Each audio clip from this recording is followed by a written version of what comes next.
19ویں صدی کے وسط تک عثمانی سلطنت پہلے جیسی طاقت نہ رہی تھی۔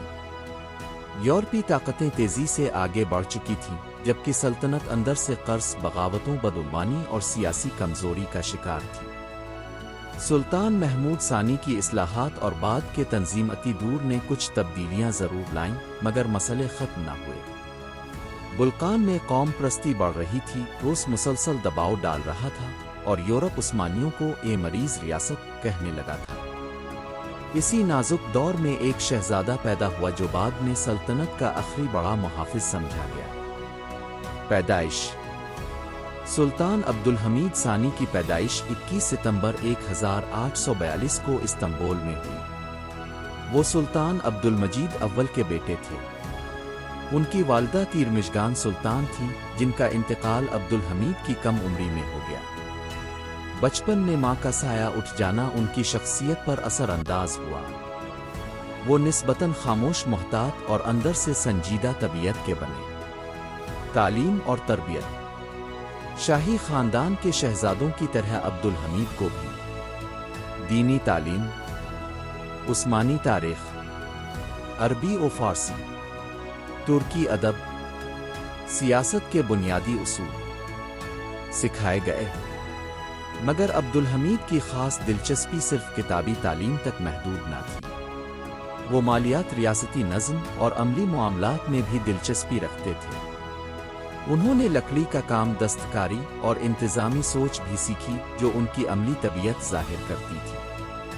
دوسروں سے مختلف: شہزادہ محل میں بہت سے شہزادے عیش و آرام میں وقت گزارتے تھے، مگر عبدالحمید نسبتاً محتاط اور مشاہدہ کرنے والے تھے۔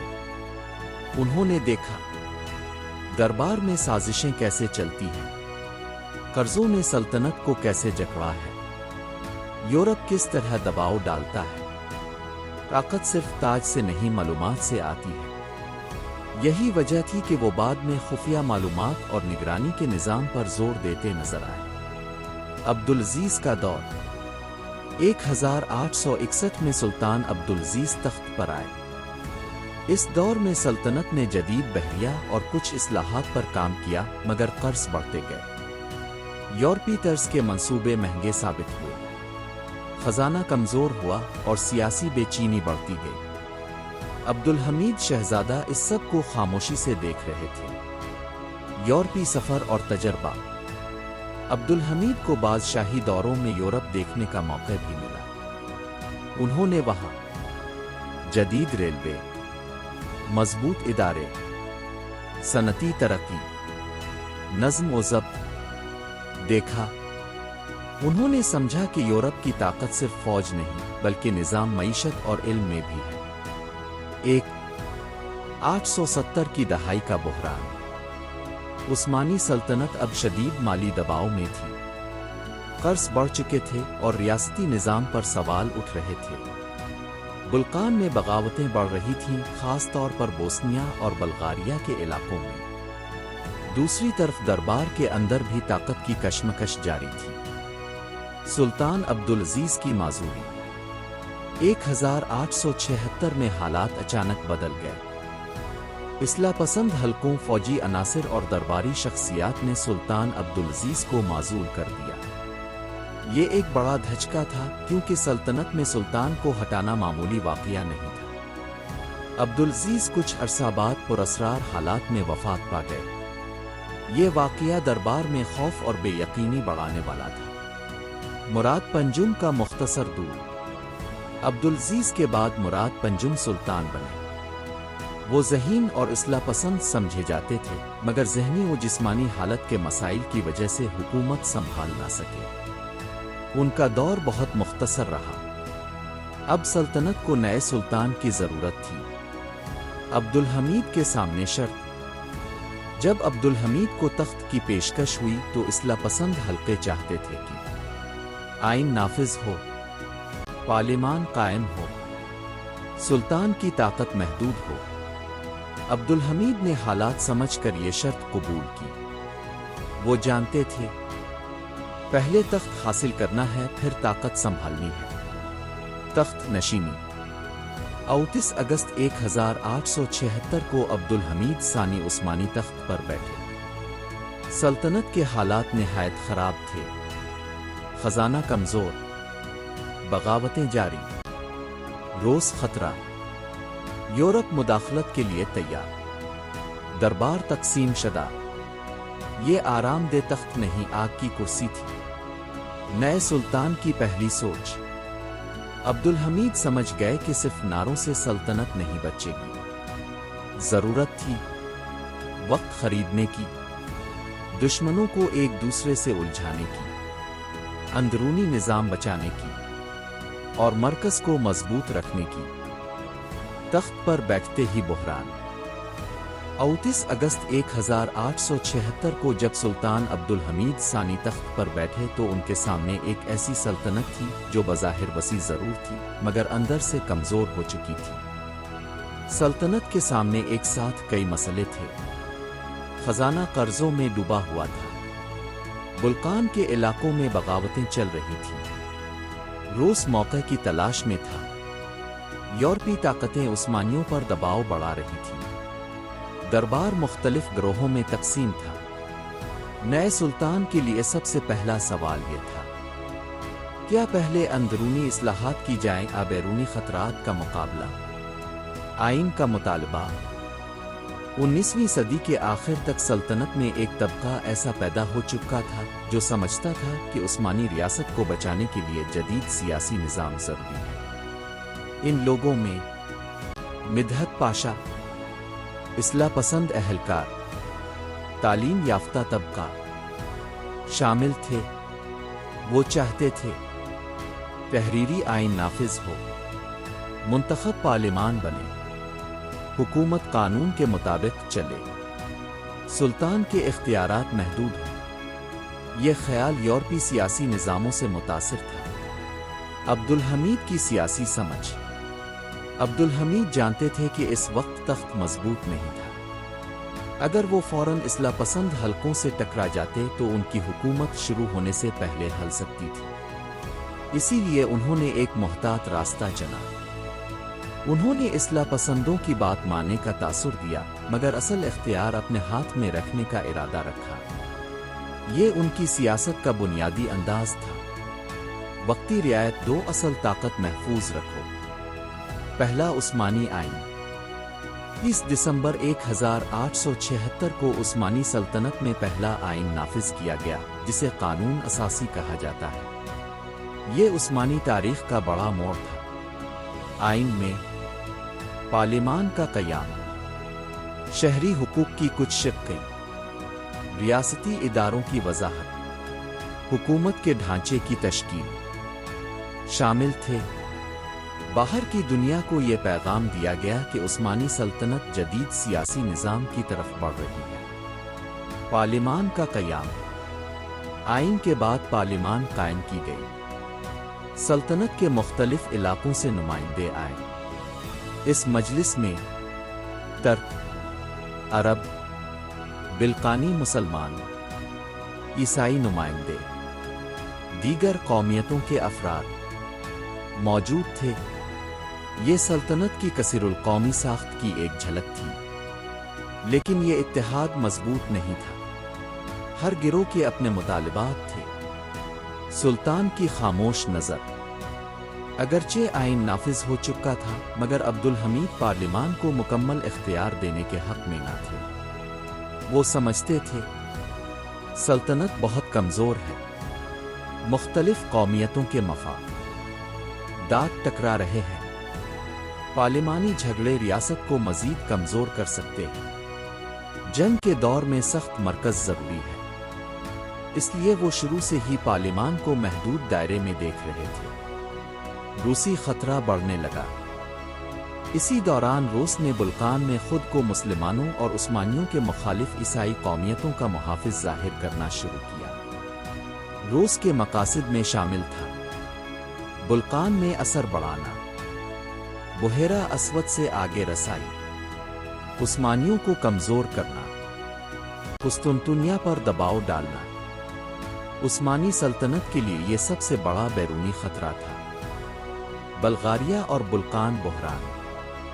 बल्गारिया और दीगर इलाकों में बगावतें और शोरिशें हुईं। ان کو دبانے کے دوران سخت کارروائیوں کی خبریں یورپ پہنچیں۔ یورپی اخبارات نے عثمانیوں پر شدید تنقید کی۔ برطانیہ، روس اور دیگر طاقتوں نے اس مسئلے کو سیاسی دباؤ کے لیے استعمال کیا۔ نتیجہ یہ نکلا کہ سلطنت سفارتی طور پر تنہا ہونے لگی۔ 1877 کی جنگ۔ آخرکار 1877 میں روس نے عثمانی سلطنت پر جنگ مسلط کر دی۔ یہ جنگ عبدالحمید کے دور کا پہلا بڑا امتحان تھی۔ روس نے 2 سمتوں سے حملہ کیا، بلقان کی جانب سے، قفقاز کی جانب سے۔ عثمانی فوج کو کئی محاذوں پر لڑنا پڑا۔ عثمانی فوج کے مسائل۔ اگرچہ سلطنت نے پہلے بھی اصلاحات کی تھی، مگر فوج ابھی مکمل طور پر جدید نہ تھی۔ مسائل یہ تھے: اسلحہ ہر جگہ یکساں نہ تھا، کمان میں کمزوریاں تھیں، رسد کا نظام کمزور تھا، مالی بحران جنگی تیاریوں کو متاثر کر رہا تھا۔ روس منظم تیاری کے ساتھ آیا تھا۔ پلونا کی مزاحمت۔ اس جنگ میں عثمانیوں کی ایک بڑی مزاحمت پلونا کے مقام پر ہوئی، جہاں عثمانی کمانڈر عثمان پاشا نے سخت دفاع کیا۔ یہ جنگی مزاحمت تاریخ میں مشہور ہوئی کیونکہ کم وسائل کے باوجود سخت دفاع کیا گیا۔ روسی پیش قدمی کچھ وقت رکی۔ عثمانی فوج نے غیر متوقع مزاحمت دکھائی، مگر مجموعی جنگی صورتحال پھر بھی عثمانیوں کے حق میں نہ تھی۔ روسی پیش قدمی۔ وقت گزرنے کے ساتھ روسی فوج بلقان میں آگے بڑھتی گئی۔ شہروں، قصبوں اور دیہاتوں میں خوف پھیل گیا۔ مسلمان آبادیوں کی بڑی تعداد نے ہجرت شروع کی۔ ہزاروں خاندان اپنے گھر چھوڑ کر سلطنت کے اندرونی علاقوں کی طرف نکلے۔ یہ صرف فوجی شکست نہ تھی، بلکہ انسانی المیہ بھی تھا۔ استنبول پر سایہ۔ جنگ کے آخری مرحلے میں روسی فوج استنبول کے قریب تک پہنچ گئی۔ دارالحکومت میں سخت خوف تھا۔ لوگ سوچ رہے تھے، کیا روس شہر میں داخل ہو جائے گا؟ کیا سلطنت ختم ہونے والی ہے؟ کیا نیا سلطان اپنے پہلے ہی امتحان میں ناکام ہو جائے گا؟ صلح کی مجبوری۔ جب جنگی حالات بہت خراب ہو گئے تو عثمانیوں کو صلح کی طرف جانا پڑا۔ 1878 میں سان اسٹفانو معاہدہ طے ہوا۔ اس میں سلطنت کو سخت شرائط قبول کرنا پڑی۔ روس نے بلقان میں بڑی سیاسی کامیابی حاصل کی۔ یورپ کی مداخلت۔ لیکن برطانیہ اور آسٹریا سمیت دیگر یورپی طاقتیں روس کو اتنا مضبوط نہیں دیکھنا چاہتی تھیں۔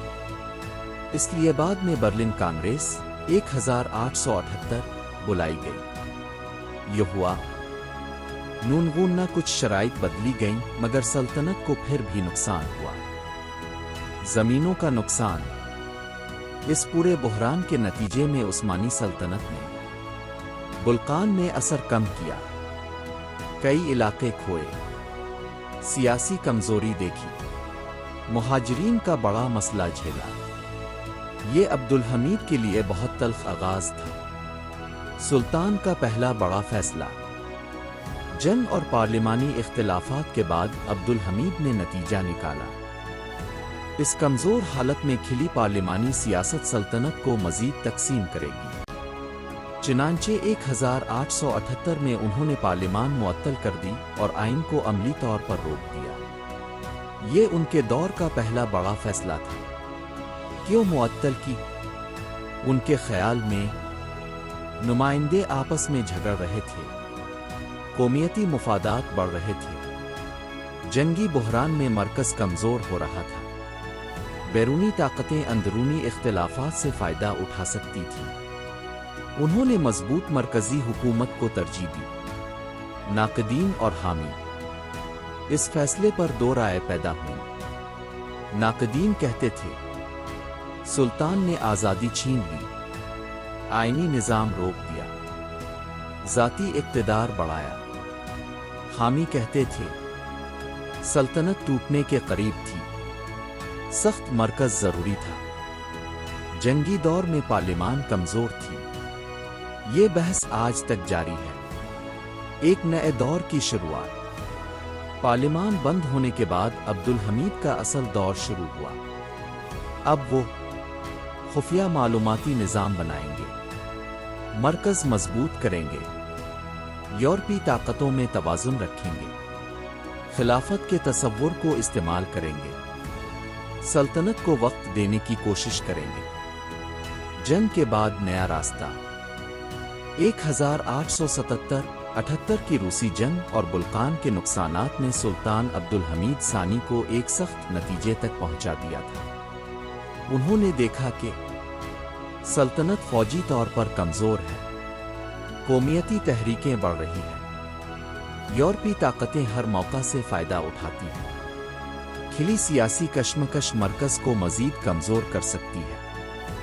इसीलिए पार्लिमान मुअत्तल करने के बाद उन्होंने एक नया निज़ाम कायम किया। मजबूत मरकज, सख्त निगरानी, मुहतात इस्लाहात और वक्त खरीदने की सियासत।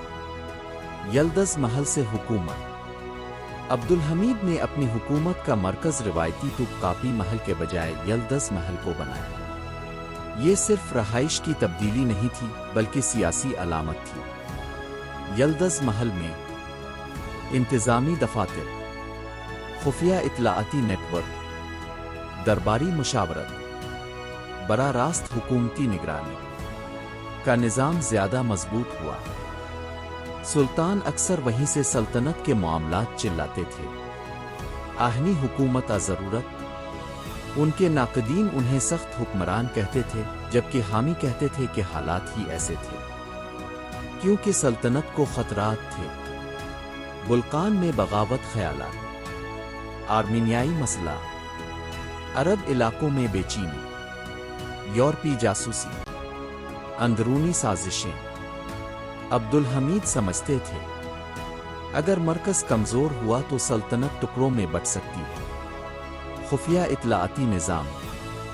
उनके दौर की एक मशहूर पहचान खुफिया निगरानी का वसी निज़ाम था। मुख्तलिफ इलाकों से खबरें आती थीं, सूबाई हुक्काम की रिपोर्टें, दरबारी हालात, सियासी मुखालिफिन की सरगर्मियां, अखबारात की निगरानी, बैरूनी सिफारतकारी की मालूमात। इस निज़ाम का मकसद था बगावत से पहले खबर मिल जाए, मुखालिफिन पर नज़र। सुल्तान सियासी मुखालफत को हल्के में नहीं लेते थे। उन्होंने बाज़ नाकदीन को जलावतन किया, कुछ अखबारात महदूद किए, सियासी जमाती सरगर्मियों पर पाबंदियां लगाएं, मशकूक शख्सियात पर नज़र रखी। यही वजह है कि उनके मुखालफीन उन्हें आमिर कहते थे, मगर उनके हामी कहते थे। यूरोप और अंदरूनी दुश्मनों से घिरे दौर में नरमी मुमकिन न थी। अखबारात और संसर। 19वीं सदी में अखबारात की ताकत बढ़ रही थी, ख्यालात तेजी से फैलते थे। अब्दुल हमीद ने अखबारात पर सख्त निगरानी रखी। हुकूमत मुखालिफ मवाद रोका जाता, बगावत तहरीरें बंद की जाती, बैरूनी असरात पर नज़र रखी जाती। ये पॉलिसी आज़ादी इजहार के खिलाफ समझी गई, मगर सुल्तान इसे रियासती तहफ़्फ़ुज़ समझते थे। खिलाफत की नई अहमियत।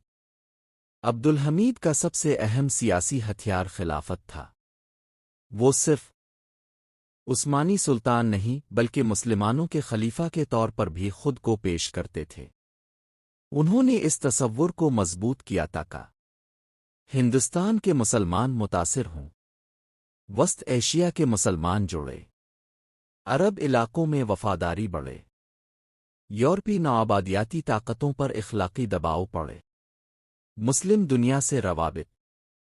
सुल्तान ने दुनिया भर के मुसलमानों से ताल्लुक़ बढ़ाने की कोशिश की।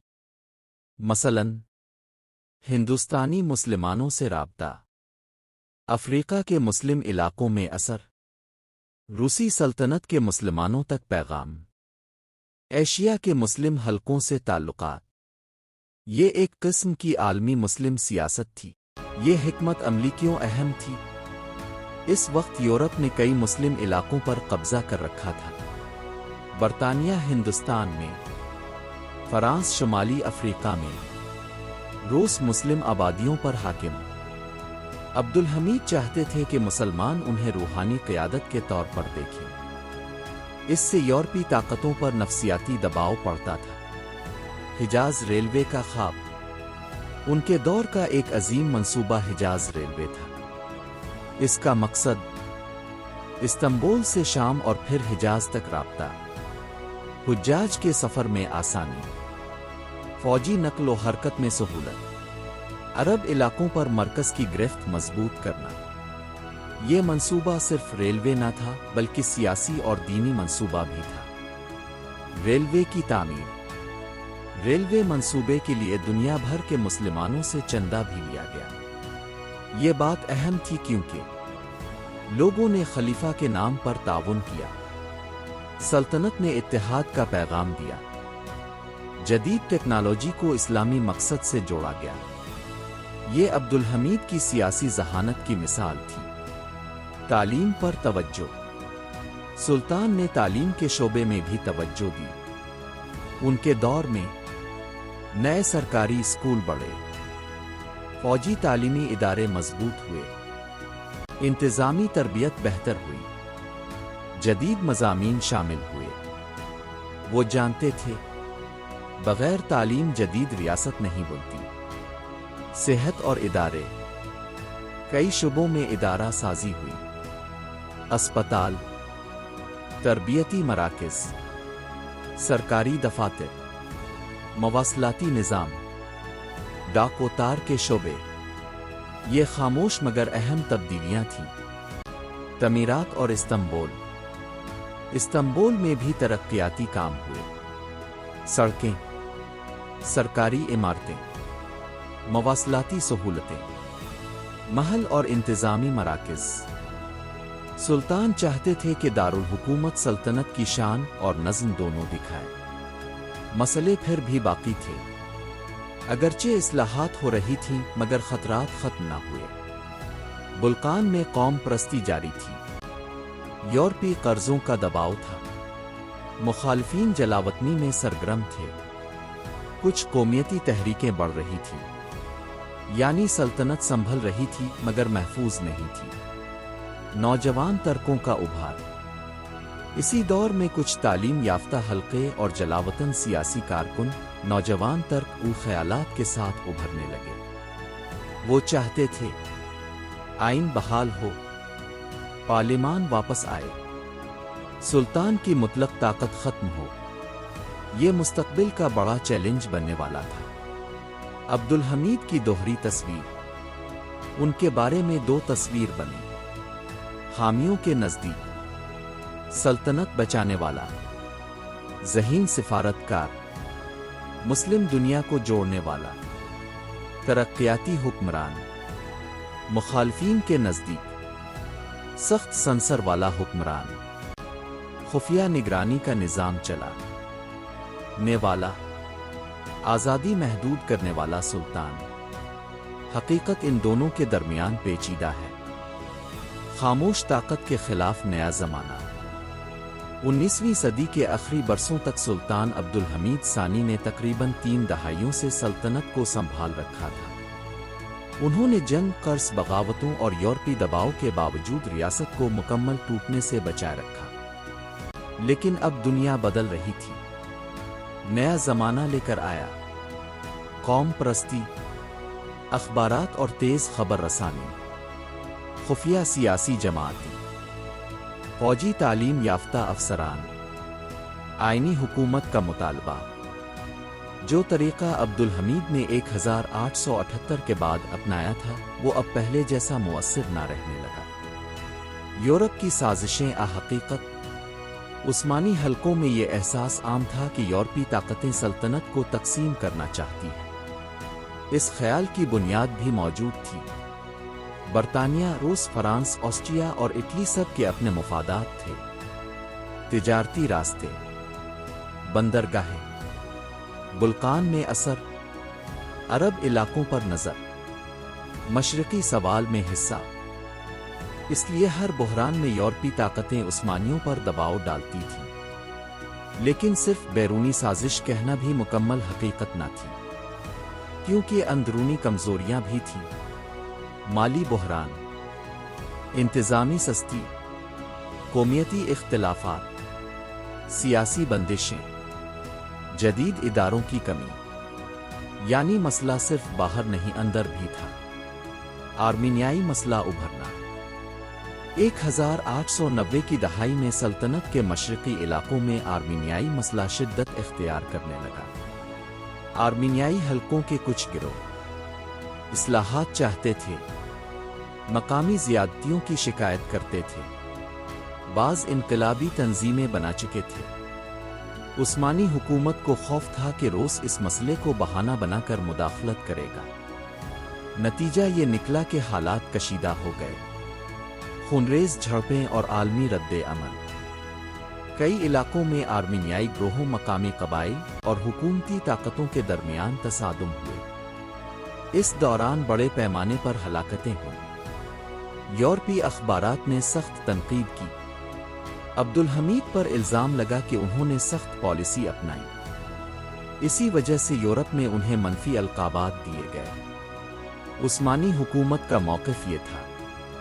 बगावतें हो रही थीं, बैरूनी ताकतें मुदाखलत कर रही थीं, रियासत नज़्म बहाल कर रही थी। ये मामला आज भी तारीख़ में मुतनाज़ा समझा जाता है। सुल्तान की मुश्किल।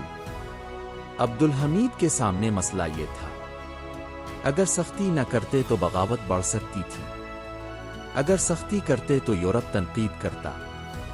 ये उनके दौर की मुस्तकिल मुश्किल थी। हर फैसला किसी न किसी नुकसान के साथ आता था। यूनान के साथ कशीदगी। 1897 में यूनान के साथ जंगी कशीदगी बढ़ी, खास तौर पर क्रेट के मसले पर। उस्मानी फौज ने बाज़ महाजों पर बेहतर कारकर्दगी दिखाई, मगर यूरोपीय ताकतों ने मुकम्मल फतह का फ़ायदा लेने ना दिया। ये फिर साबित हुआ, मैदान में कामयाबी भी काफ़ी नहीं, सिफारतकारी भी ज़रूरी है। तरक्की जारी मगर बेचैनी भी। इसी दौरान हिजाज रेलवे आगे बढ़ रही थी, तालीम के इदारे चल रहे थे, मुवासलात बेहतर हो रहे थे, मगर दूसरी तरफ नई नस्ल के अफसरान और तलबा सवाल कर रहे थे। पार्लिमान क्यों बंद है? कानून साजी महदूद क्यों है? सल्तनत जदीद सियासत से दूर क्यों है? नौजवान तर्क तहरीक। यही तबका बाद में नौजवान तर्क तहरीक की सूरत में सामने आया। ये लोग तालीम याफ्ता थे, फौजी इदारों से जुड़े थे, आइन चाहते थे, सुल्तान की मुतलक ताकत कम करना चाहते थे। इनमें कई लोग सल्तनत दुश्मन नहीं थे, बल्कि खुद को नजात दहिंदा समझते थे। जलावतनी और खुफिया सरगर्मियां। कुछ नौजवान तर्क यूरोप चले गए, जहां से उन्होंने अखबारात निकाले, खुफिया तंजीमें बनाए, फौजी अफसरों से राब्ते किए, आईनी हुकूमत की मुहिम चलाई। सुल्तान के खुफिया निज़ाम ने उन पर नज़र रखी, मगर तहरीक ख़त्म न हुई। मकदूनिया में बेचैनी। सल्तनत के यूरोपीय हिस्सों, ख़ास तौर पर मकदूनिया में हालात ख़राब थे। वहाँ कौमियती गिरोह सरगर्म थे, बागी तंजीमें मौजूद थीं। यूरोपीय ताकतें निगरानी के नाम पर असर डाल रही थीं। उस्मानी फ़ौज के नौजवान अफसर उन्हीं इलाकों में तैनात थे और वो हालात से बेचैन थे। 1908 की बगावत। 1908 में मकदूनिया में मौजूद नौजवान तर्क अफसरों ने बगावत दबाव शुरू किया। उन्होंने मुतालबा किया, आइन बहाल किया जाए, पार्लिमान दोबारा बुलाई जाए। ये खिली बगावत पूरे सल्तनती निज़ाम के लिए बड़ा धचका थी। सुल्तान की मजबूरी। अब्दुल हमीद ने सूरत हाल देखी। फौज के अंदर नाराज़ी, सूबों में बेचैनी, यूरोपीय दबाव, खूनी तसादुम का खतरा। उन्होंने खूनरेज़ खाना जंगी से बचने के लिए 1908 में आइन बहाल कर दिया। पार्लिमान दोबारा कायम हुई। ये उनकी मुतलक ताकत के कमज़ोर होने का वाज़े लम्हा था। ताकत हिलने लगी। अगरचे वो अभी सुल्तान थे, मगर हकीकत बदल चुकी थी। अब नौजवान तर्क ताकतवर थे, पार्लिमान वापस आ गई थी। औज सियासत में दाखिल हो चुकी थी। सुल्तान तन्हा पड़ने लगे थे। 1909 का हंगामा। 1909 में इस्तांबुल में एक हंगामा बरपा हुआ जिसे बाज लोग जवाबी बगावत कहते हैं।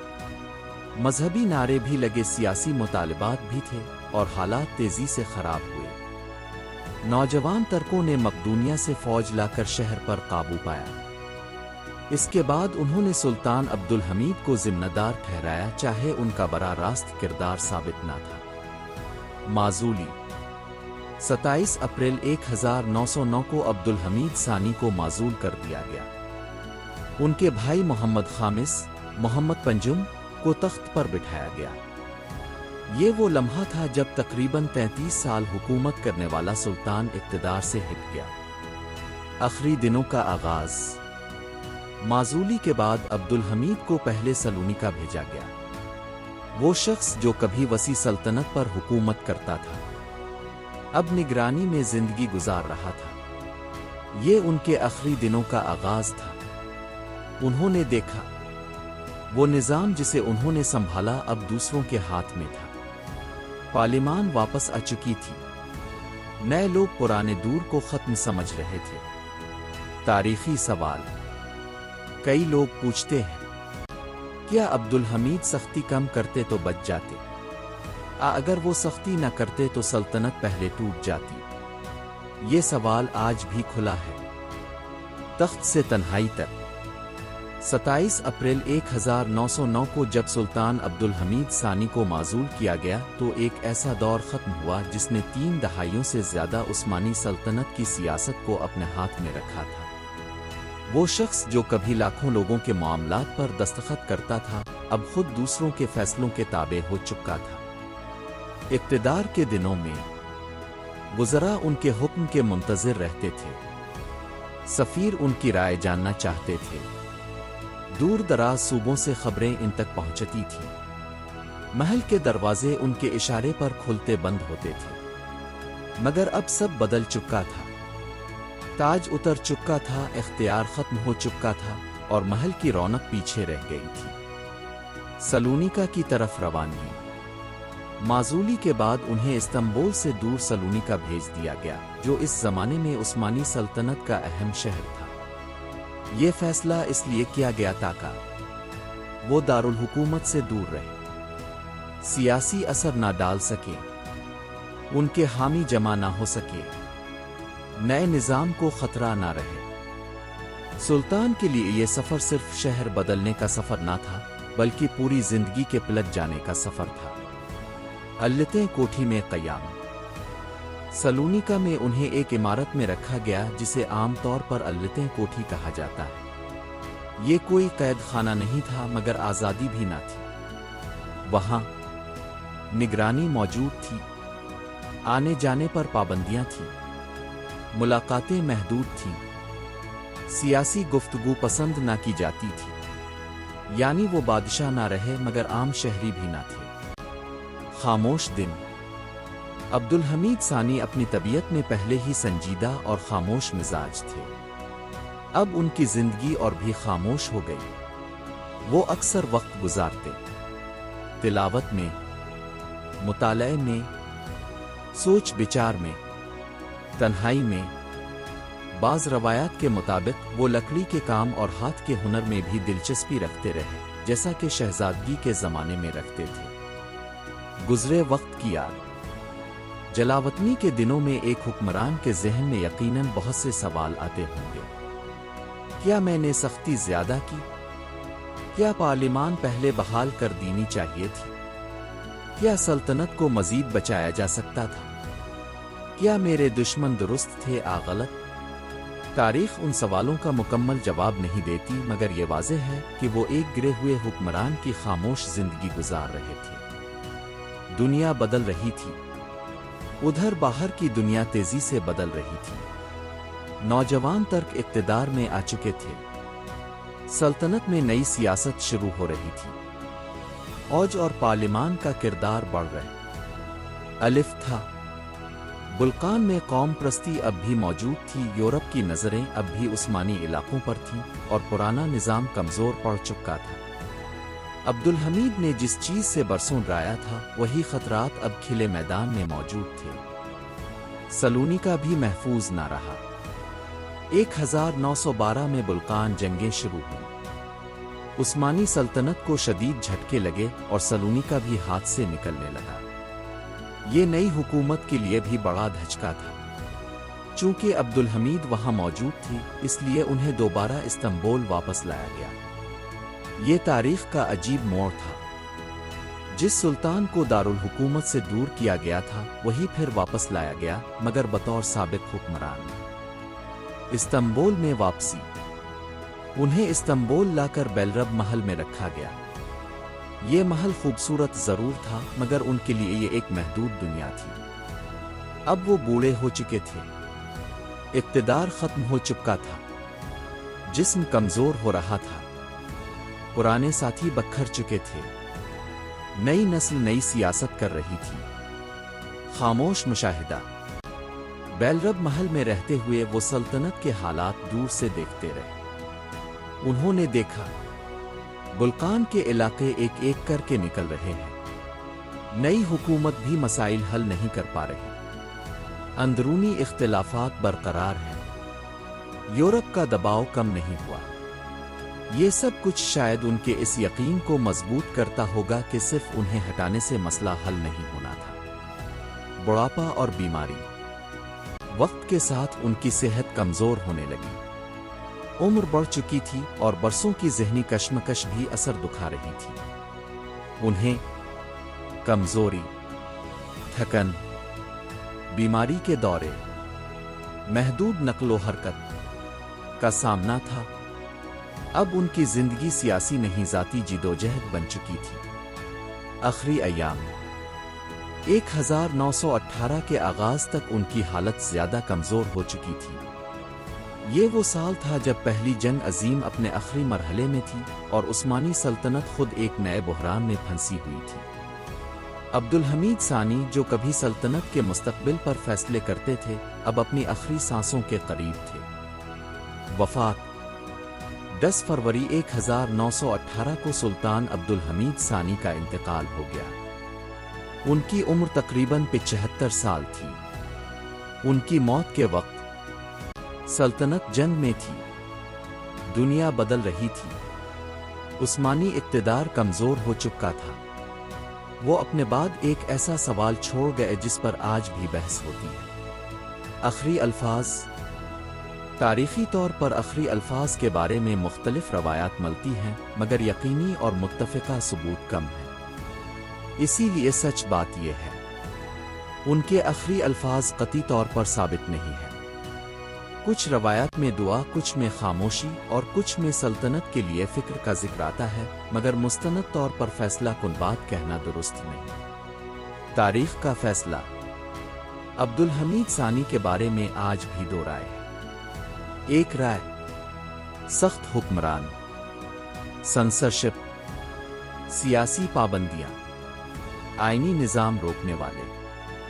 दूसरी राय, सल्तनत बचाने वाले, ज़हीन सिफारतकार, मुस्लिम दुनिया को जोड़ने वाले, वक्त खरीदने वाले आखिरी ताकतवर सुल्तान। दोनों में कुछ हकीकत है।